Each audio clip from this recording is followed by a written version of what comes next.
Hey y'all, so I'm back here with another video. Real Housewives of Beverly Hills, season 10, episode, I don't know, 11, I don't know. It'll be in the description bar. Alright, so let's get to the shit. So today I have I don't know what the fuck this is. I think this was like part of like the TV stand. Oh yeah, but I have it mounted to my TV now. Regardless, if y'all know, I use this to get on my frustration when I'm talking. Regardless of the situation. So let's get to the shit.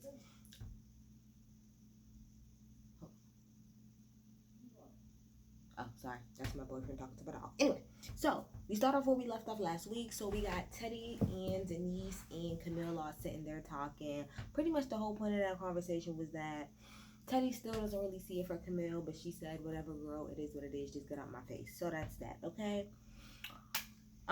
Camille pretty much leaves the party saying that she's cool with Denise and she's cool with Kyle. Now, I was doing my homework and I'm still technically doing my homework, so I didn't really catch who the people that was up on stage singing or whatever, but I guess she got some people to come up there that are known and sing or whatever.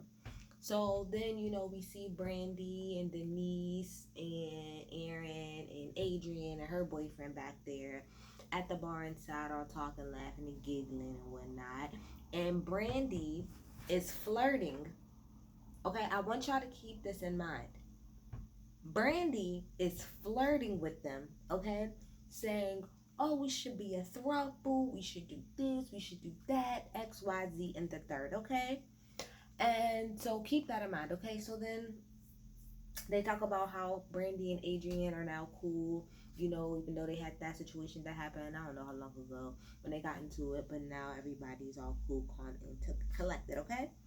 So then we move on. We see Garcelle with her boo boo. We just see everybody doing their thing. So we move on to Erica's shoe dazzle event. So I guess Erica Jane has a deal with shoe dazzle, which makes sense. Erica always looks good. I love how she said, how she came from where she came from, and she said she married her boo and she became Erica Jane. I said, yes, ma'am, get to the point. Get to the point. Not to say she don't love him, but get to the point, okay? So they kind of chit chat or whatever. I'm sorry, I'm running through because a lot of this really ain't important. This episode really wasn't important. It was really just the last 5 minutes. So Brenna pretty much comes over and tell the girls, that she wants everybody to go to Rome. She wants everybody to go to Rome, Italy. They're gonna reach out to Garcelle to see if that is possible. Alrighty. So at the party also we have Denise. She goes to the party as well and she tries to pull Erica to the side to try to have a conversation with her. And it's like Erica was gonna have a conversation, but the minute she brought up Aaron, Denise kind of like shut it down.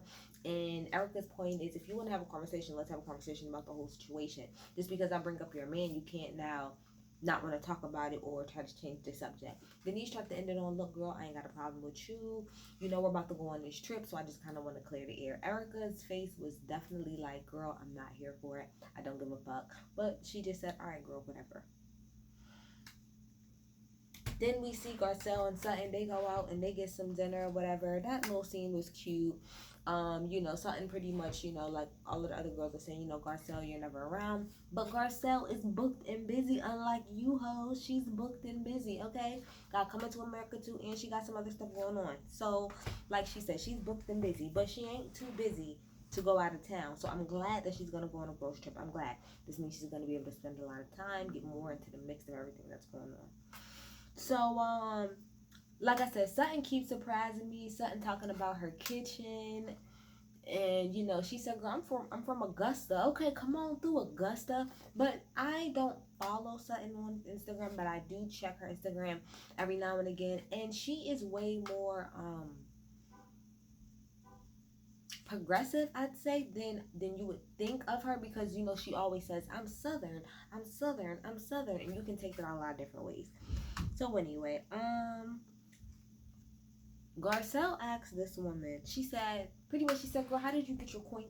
How did you get your coin?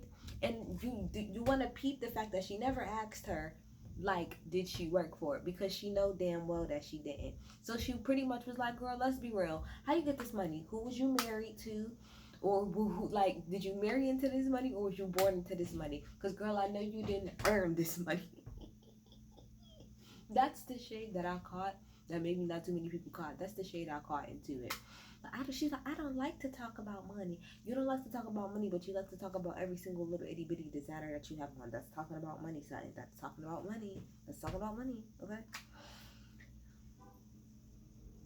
And then she gonna ask her, how did she lose? Did she lose her virginity to her ex husband? Girl, Garcelle, chill, all right. So then we go over to Lisa Renna, and she's with her daughter, and the daughter that I think has like all the anxiety and stuff like that. And they're talking to somebody about an apartment. Now, this is my whole thing about this whole scene. You know, there's nothing wrong with, you know, giving your kids the best or anything like that. But I feel like a lot of the amenities, this is how I feel like, this is exactly how I feel about it. If her daughter wanted those amenities, she could have just simply said she wanted them.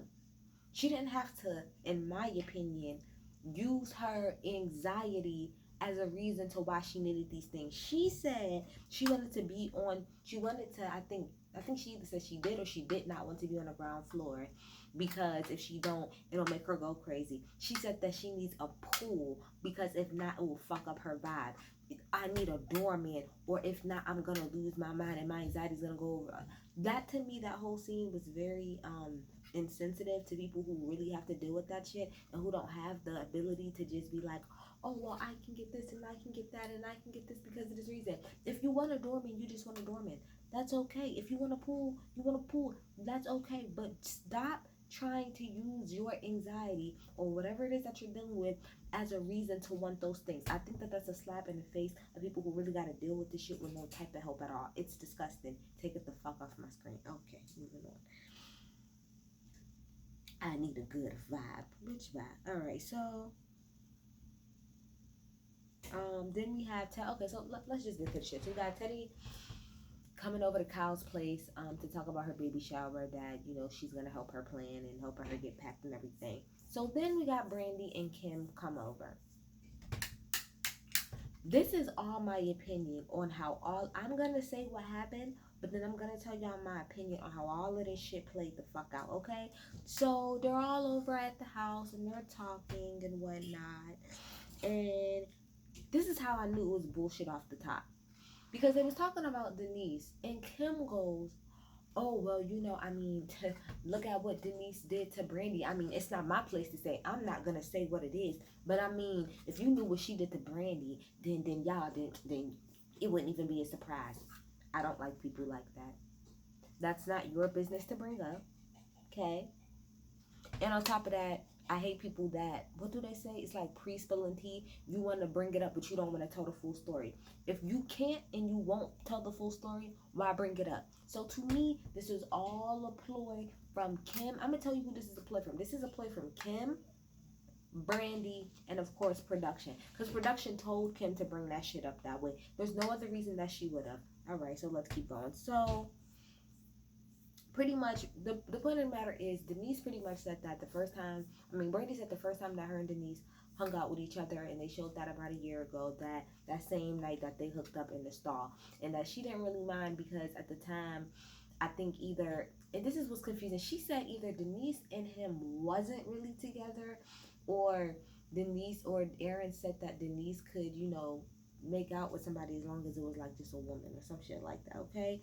Then she said eventually, no, then also Brandi sits there and talks about how, you know, Denise has ran her mouth about everybody and says, oh, she said this about you, Teddy, and she said this about you, Kyle.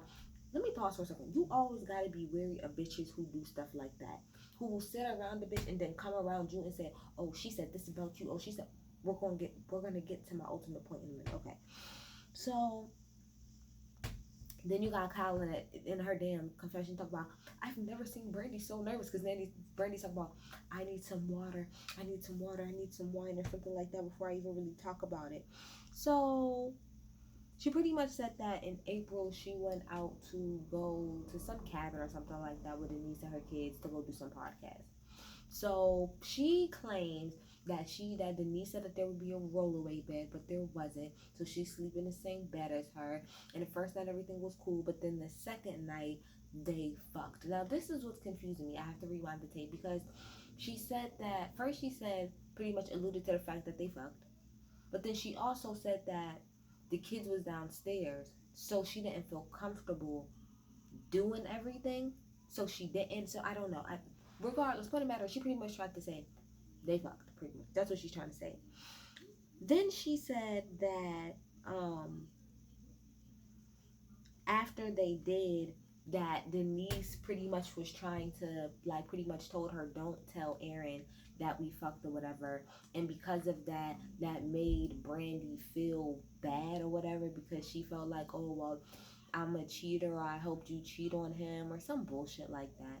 So then she says that Denise hasn't talked to her this whole time, and then pretty much right around the party is when she had contacted her and hit her up, and then how after the party that was at Kyle's house, how Denise pretty much said to Brandi, oh well, you know, like I wouldn't put your business, like your personal business out there, so I hope you wouldn't put my personal business out there. And she says, oh, I feel like that's a threat. And then at the end, after she says everything or whatever, and her and Kim leave, Kim is talking about some, oh, okay, let me just get to the shit. This is how I feel about this. Brandi, Brandi, I'm not trying to say that you're a liar, but you're definitely a fucking clout chaser. You and Kim. And this is exactly why y'all two are not on this fucking show anymore. The way I want y'all to go back and pay attention to the way that Kim was acting throughout this whole fucking scene. The way that she brought it up. The way that when Brandi is trying to be all quote unquote emotional about talking about it, how she goes over, she's like, oh no, don't worry about it. And Kim also said out of her mouth, I think she said like when she left, she's like, I think that it was best for those girls to know exactly who it is that they're dealing with. That's what it is that they need to know. And then when they got in the car, Kim was like, oh, well, I'm pretty sure now you feel better, you know, for talking to somebody else about it. And Brandi said, I don't actually feel better about it. I don't know exactly what Kim has against Denise in particular, maybe because they got into it before, but Kim in particular set that shit up and was reveling in the fact that she was telling all of her business. That's number one. Number two, Brandi in particular, like I said, to me, you're clout chasing. Do you know why you're clout chasing? Because this is what I'm confused about. If you were so fucking hurt, right? You were so in distress about how she treated you after the whole situation happened. Why is it that at Kyle's party you was being so friendly with her? Make that make sense to me. Why were you was the first person to get up and run over to hug her because and I know that their paper purposefully showed certain things.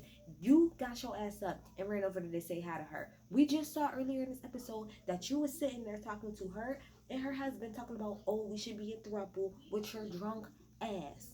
So I am confused as to how hurt you are, how distraught you are from the whole situation when the minute that you seen them, you was all up their ass. So I want you to make that make sense, Brandi. Like I said, I'm not saying that she's lying about what happened, but to me, you're absolutely over exaggerating exactly what it is. I'm confused on what is it that you're mad about. What are you mad? You're mad because what? Because she doesn't, because you think that you cheated on, that you helped her cheat on her boyfriend or whatever. Point of the matter is, that's not your fucking business, and that's not your place. She's the one who has to deal with that, not you. You didn't know. Did you know? You didn't know, right? Okay, so then that's not on you. But you're full of shit. And the way this whole scene played out to me just gave me, I want to be back on this show so fucking badly. And there was no type of drama going on anyway on this fucking show. So let me come in here, and Bravo, you did the same thing and pushed Kim and pushed Brandi in front of our fucking screens to say this bullshit. I thought this was going to be a whole lot more juicier than what it was. I don't know. Maybe some people find it very interesting. I personally don't. Okay, they fucked. Awesome. Wow. In my opinion, all this is doing, y'all going to take this and use this to have something to shoot at Denise, or to have some type of ammo to go against Denise. And I don't understand what for. I'm going to see Teddy next week try to use this shit and try to use it against her. So, what if she did? Now what? Okay, let's say, and I'm pretty sure Denise is gonna deny it, but let's sit up there and say that she did. Now what? Now what? What does that mean for y'all? What are y'all gonna do about it?